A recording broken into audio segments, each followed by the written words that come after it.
Good evening, ladies and gentlemen. Peter Dunn's my name, and I've been a resident here in Benalla for since about 1988, 1989, and in that time I lived out at Warren Bay. I did live for 3 or 4 years in Benalla itself, but I spent most of my time out at Warren Bay, where I've been a member of the local fire brigade, and I was privileged to be the captain there for a couple of terms, and still remain a lieutenant of the fire brigade.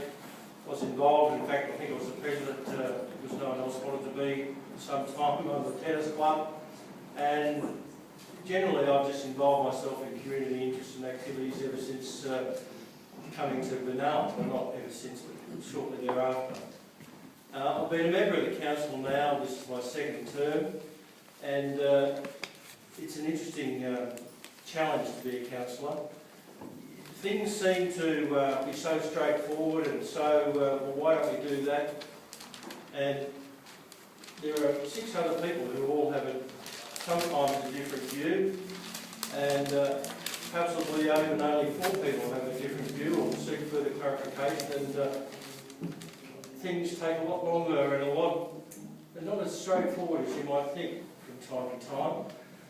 The first meeting of council I went to, I see former Councillor Hills arrived here, and at the very first meeting I went to, it was the naming of a park here in Benalla, and there'd been all this research and study gone in with Aboriginal groups and heritage groups and so on and so forth.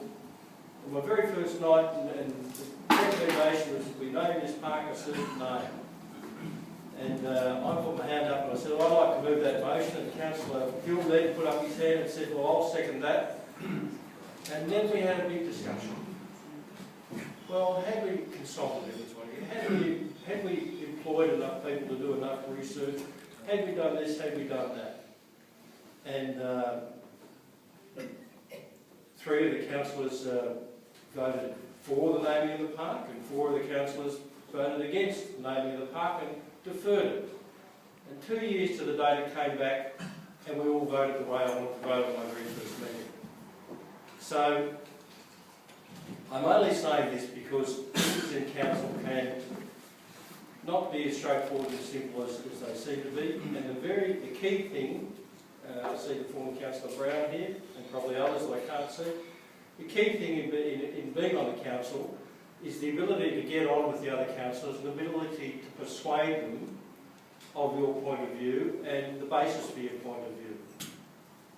Now, I believe that's one thing that I've steadfastly done in my time at council, is work with the other councillors to try and achieve a consensus. The library is another example. Councillor Claridge, who I haven't seen here tonight, but then Councillor Claridge was absolutely, she saw her goal in council as being getting the library to fruition. Now, it was in 2010 when Councillor Hill, I think, put forward the motion, or seconded the motion with Councillor Claridge, and the decision was made, we are going to go ahead with the library.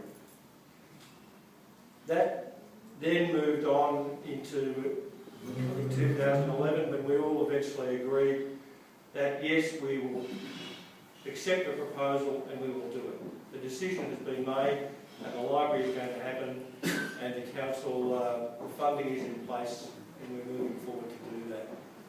Now, what's going to be different in this term of council? Well, hopefully we'll have a new bunch of councillors, and we'll all get along, and we'll all be like-minded rather than oppositional to each other. In the first council I was on, everyone argued with everyone. There was a group of 3 as opposed to a group of 4, and the group of 3 all thought we had terrific ideas, but we couldn't get anywhere. What I want for a council, and what I've done, I believe, as the mayor, is achieve some consensus and some agreement. That doesn't, amongst councillors, that doesn't mean that everyone agrees with me, and we don't go out into the car park afterwards and have arguments. What happens, you must have a broader vision, and what happens in the meeting stays in the meeting. I mean, I don't agree with what happened about the Flood Cup, the other night at council. Wind her up, please. Wind her up, please. Well, I'll wind it up by handing it over, but I've got some good ideas, I think, going forward, and I'd like to be